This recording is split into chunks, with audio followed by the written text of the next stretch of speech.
mwalimu anipeleke shule akakataa. Sasa imeshindwa mali nimefika kwa Kisumu.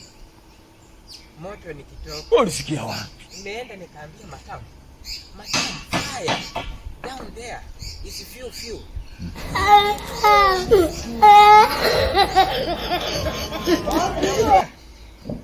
Yes.